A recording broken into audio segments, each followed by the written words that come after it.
Amados, a paz do Senhor a todos. Amém. Que Deus abençoe com a graça do nosso Senhor e Salvador Jesus Cristo. Estamos aqui novamente na Igreja Primitiva Amor ao Próximo, aqui em Carapicuíba, São Paulo, Rua Porto Vitória, bairro Ana Estela, 242. Todos estão convidados a comparecer a esse santuário para louvar o Senhor. Eu desejo fazer uso do livro sagrado que se encontra aqui em Evangelho, escreveu São Mateus, capítulo 16, versículo 13 em diante. Mateus, capítulo 16 e versículo 13 em diante. Louvado seja o santo nome do Senhor. Mateus capítulo 16, do versículo 13 em diante.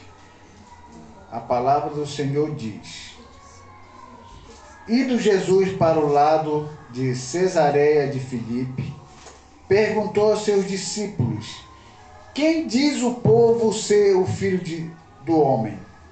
E eles responderam: uns dizem João Batista, outros Elias, outros Jeremias e alguns dos profetas.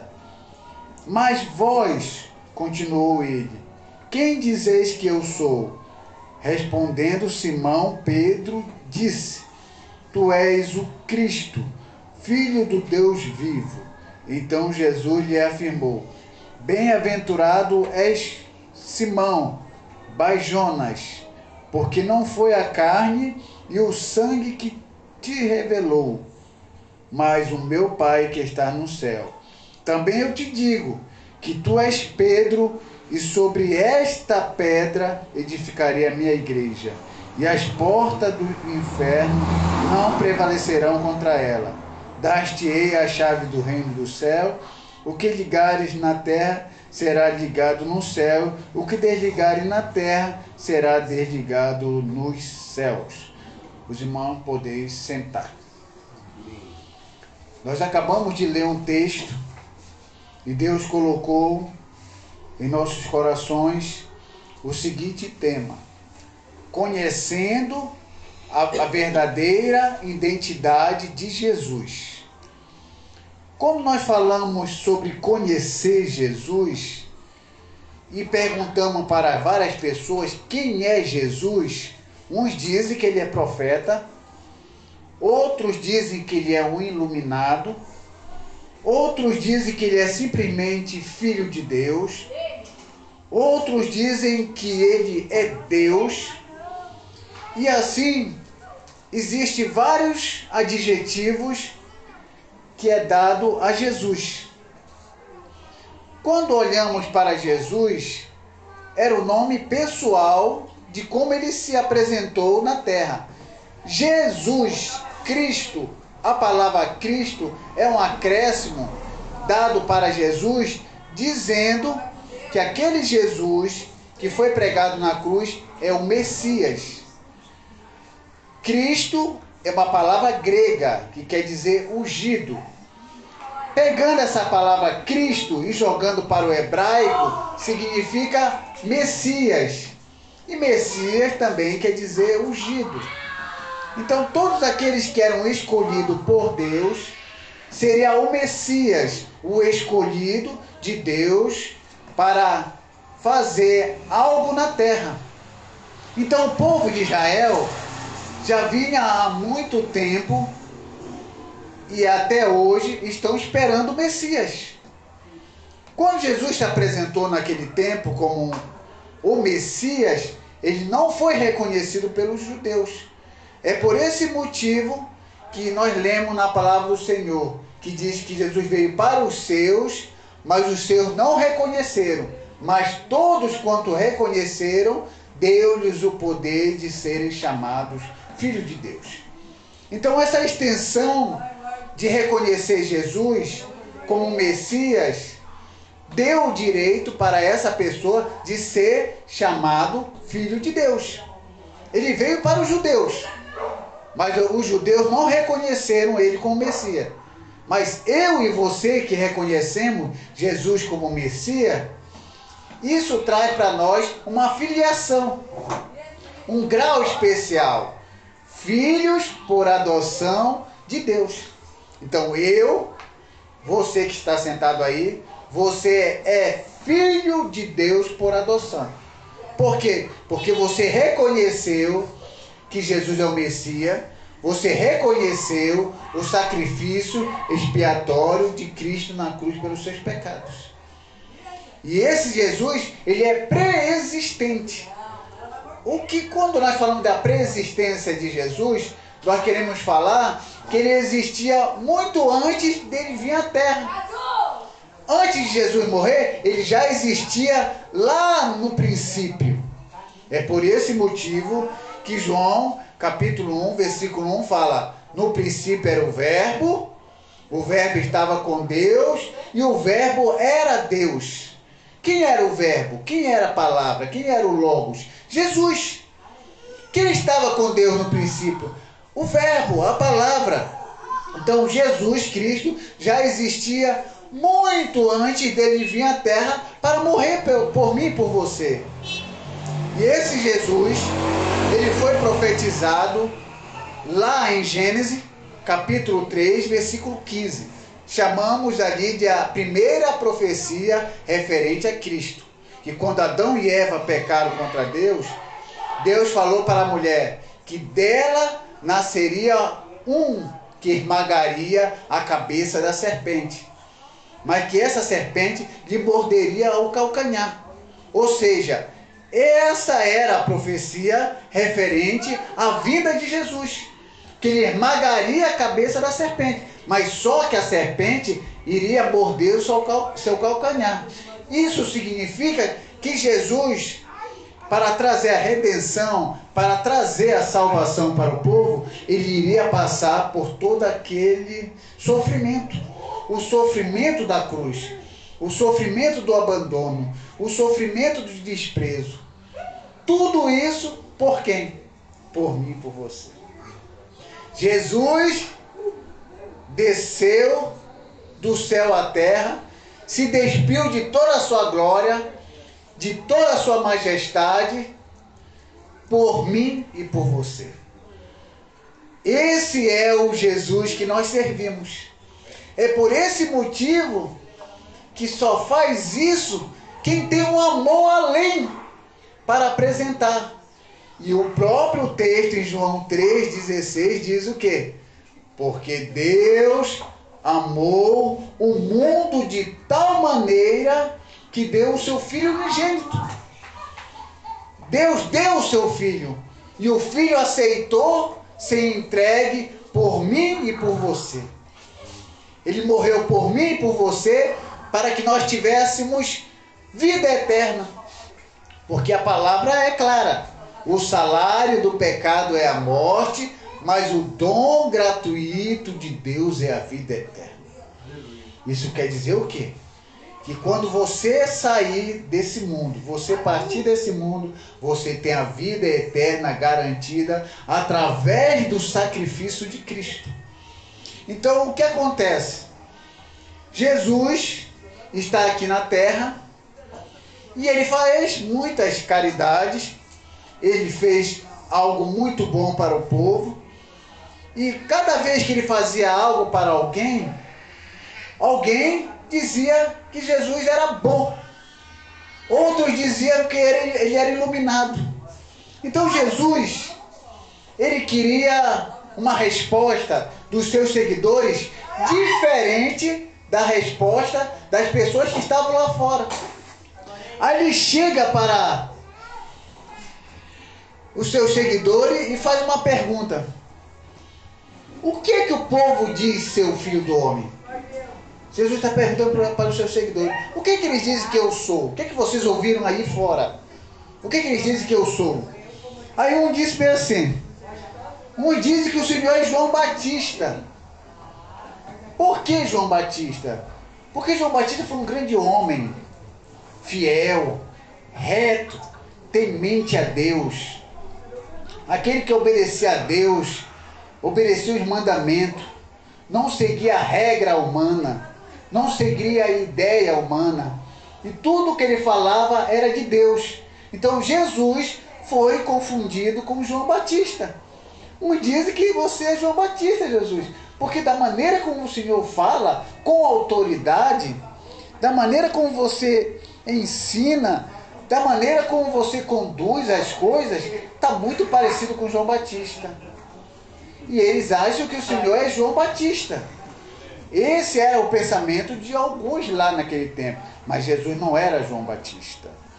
Aí Jesus disse que... O que mais eles falam que eu sou? Ah, Jesus, eles falaram que o Senhor é Elias. Por que Elias?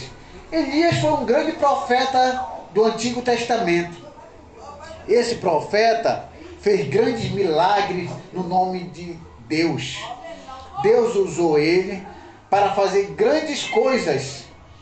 E ele foi tão ligado a Deus, esse Elias, que Deus o levou para si. Ele não conheceu a morte. Então, quando ele fazia milagre, e Deus usava muito ele, então as pessoas confundiram Jesus com Elias. Jesus não multiplicou os pães? Jesus não ressuscitou os mortos? Não curou enfermos? Assim Elias fez lá, no Antigo Testamento, na época em que ele vivia. Então as pessoas confundiram Jesus também como Elias. Aí Jesus disse, só isso? Me confundiram com João Batista? Ok. Me confundiram com Elias? Ok. Ou com quem mais eles me confundiram? E outros responderam, com Jeremias. Jeremias, um profeta também do Antigo Testamento, que falou acerca do cativeiro, que pregou a verdade. E o povo nunca quis ouvir Jeremias.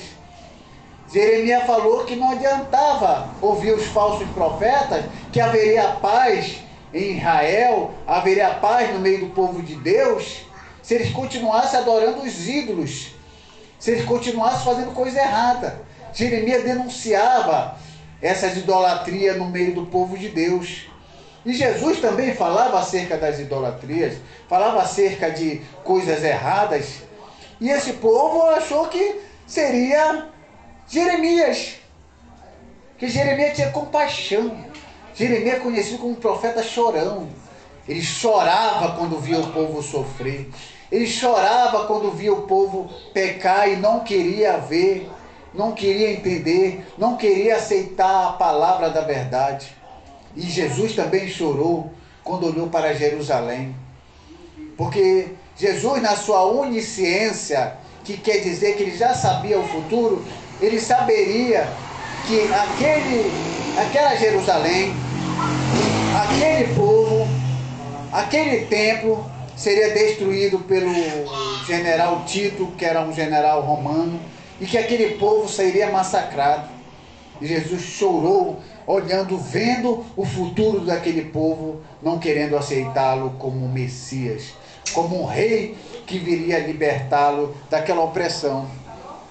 E aí ele falou, então eles dizem que eu sou João Batista, né? Eu não sou João Batista. Eles disseram que eu sou Elias, eu também não sou Elias. Eles disseram também que eu sou Jeremias, eu também não sou Jeremias. E algumas pessoas não souberam classificar, mas acharam que ele era um grande profeta. O que era um profeta lá no Antigo Testamento? Um profeta era um representante de Deus na terra. Ou seja, o profeta ouvia o povo e falava para Deus. O profeta era aquele que denunciava os erros. O profeta era muito diferente do sacerdote. O profeta ouvia Deus e falava para o povo. O sacerdote era diferente. O sacerdote ouvia o povo e conversava com Deus.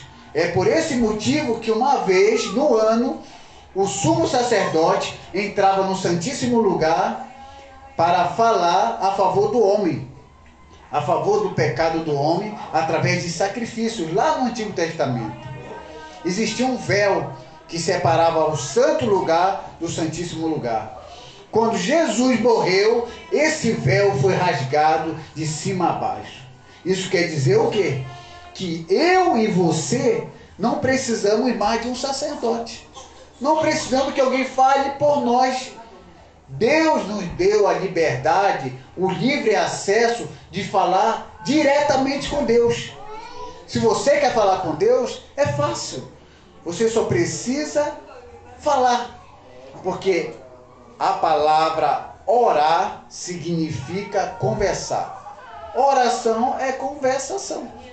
É você conversar com Deus. Quando você conversa com Deus e abre o seu coração para Deus, você na realidade está conversando com Deus. E isso no Antigo Testamento tinha um intermediário, que era o sumo sacerdote. No tempo da graça, tudo isso mudou através do sacrifício de Cristo. Ele morreu na cruz, nos dando essa liberdade de falar diretamente com Deus. Isso é maravilhoso, porque você não precisa mais de ninguém.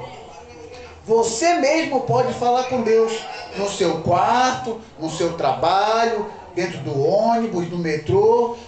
Você pode falar com Deus mentalmente, porque Ele te ouve e sabe o que você está pensando e sabe o que tem no seu coração.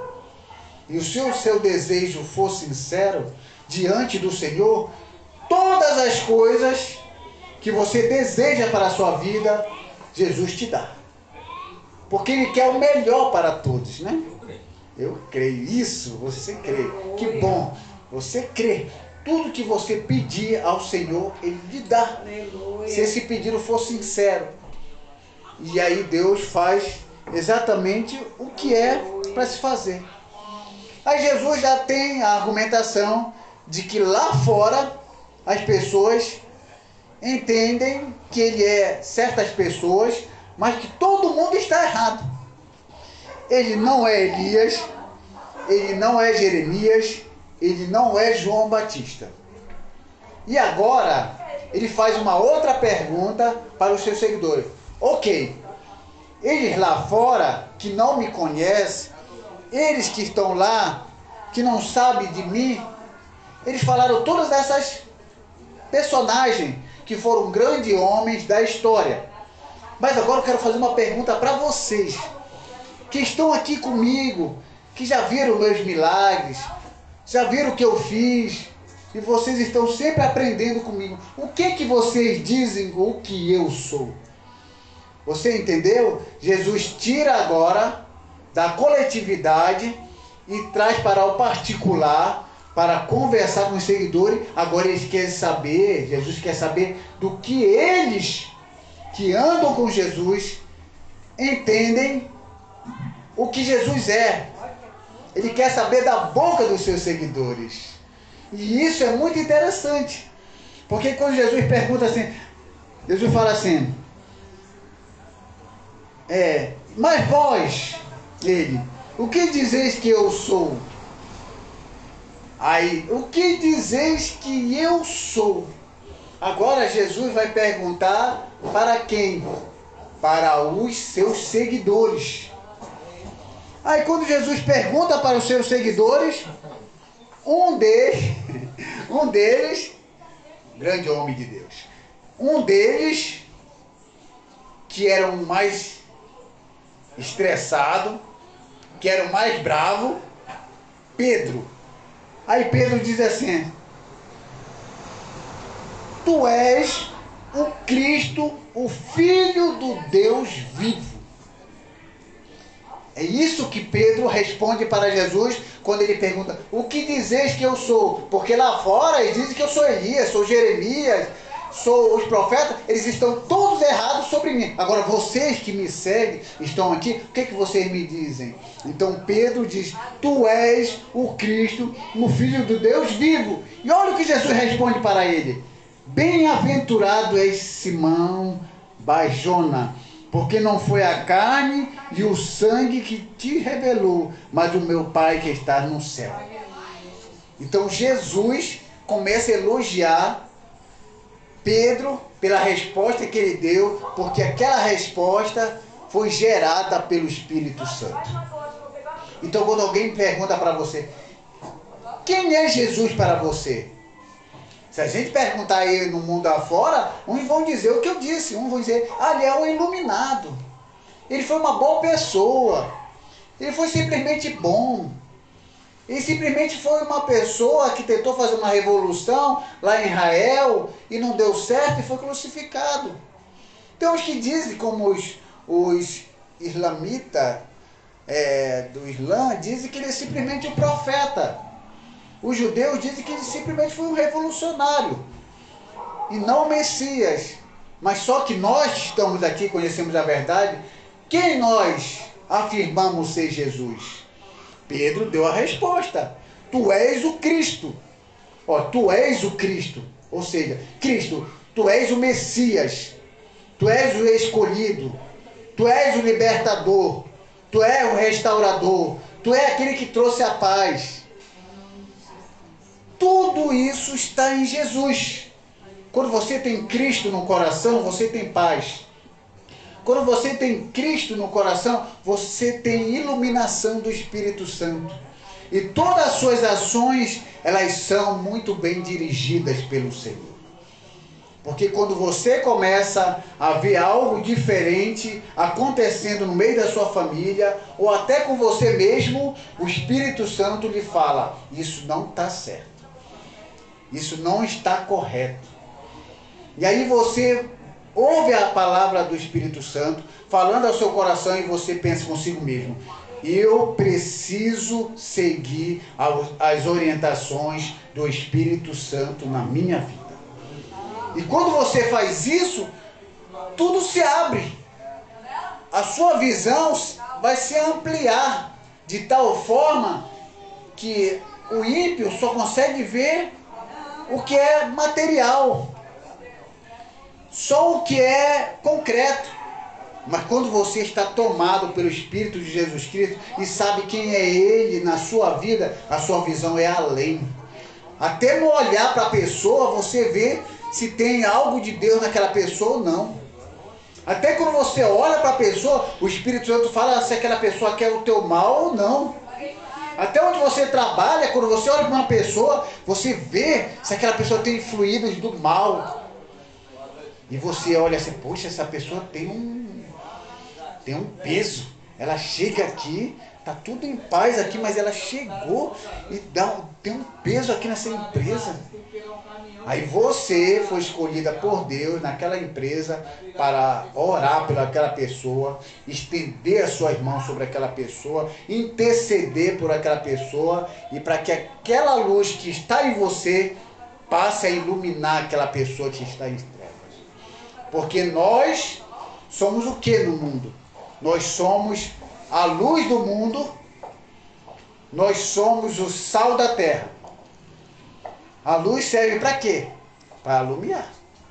Onde está escuro, você acende a luz, aperta lá e acende tudo, e tudo fica claro. O sal serve para dar sabor. Mas também o sal serve para causar sede. Você sabia que quando você come uma carne salgada, um peixe salgado, o que é que você sente? Sede. Então o sal serve também para causar sede. Então se você é o sal da terra, você vai causar sede no pecador. O que Jesus disse para a mulher samaritana? Eu sou a água da vida. Se você beber dessa água, você nunca mais terá sede. E você, como um seguidor de Cristo, que é o sal da terra, você vai causar sede naquele pecador, para ele beber da água viva que é Jesus Cristo. E aí aquela pessoa vai jorrar dele água da vida que é Jesus. E por causa de quem? Por causa de você. Por causa de você, uma alma se salva lá no seu trabalho, uma alma se salva na rua, por causa de você que é luz e sal nesse mundo. E isso vai modificando a sua vida. Isso vai fazendo você entender. Porque Jesus, quando Ele faz morada, tudo que está tem que sair. E as coisas que ainda estão, passa por um processo de perfeição, um processo de restauração, até a volta de Jesus Cristo. E quando Jesus voltar, Ele vai te encontrar com um coração sincero, com um coração pronto, e aí Ele vai te levar para aquele lugar que Ele preparou para cada um de nós. O próprio Jesus disse: não se turbe o vosso coração. Credes em Deus, credes também em mim. Na casa do meu Pai há muitas moradas. Se não for assim, eu vou-las não teria dito. Mas eu vou preparar-vos um lugar. E quando eu voltar, vos levarei para mim mesmo. Isso é uma promessa de Deus para todos aqueles que se manterem fiéis a Jesus Cristo. Servir a Jesus Cristo. E quando Jesus morreu e ressuscitou, e quando ele foi elevado aos céus, o que aconteceu? Os seguidores ficaram olhando para o céu, vendo Jesus subir. E quando ele estava subindo, apareceu 2 varões e disse: por que vocês estão olhando para o céu? Homens, esse mesmo Jesus que vocês viram subir, um dia ele descerá. Então Jesus, um dia, ele voltará. Amém. Quando ele vai voltar? Nós não sabemos, porque o próprio Cristo, quando estava na sua forma humana, ele disse que nem o dia e nem a hora ninguém sabe, mas que já está decretada pelo Senhor o dia que ele vai voltar. Então, quando ele voltar, o conselho que eu deixo para cada um de nós é que todos os dias nós devemos pedir perdão para Deus. Levantou, peça perdão. Deus, perdoa meus pecados. Aí a pessoa fala: mas não fiz nada. Sim, fazemos coisas todos os dias, pensamos coisas todos os dias, e pedir perdão é algo bom, porque nos coloca sempre em comunhão com o Senhor. Porque eu digo uma coisa para vocês: perdoar não significa esquecer. É impossível psicologicamente esquecer uma mágoa. Perdoar significa você não trazer à tona. Ou seja, aquilo que fizeram para você não tem mais poder sobre a sua vida. Você vê a pessoa, você lembra da mágoa que ela fez, mas você está liberto. Você está liberta. Porque aquilo que ela te fez, aquilo que ele te fez, não tem mais poder sobre você. É como se você dissesse: não falaremos mais sobre isso. Você lembra do que aconteceu, mas aquilo não tem mais poder sobre a sua vida.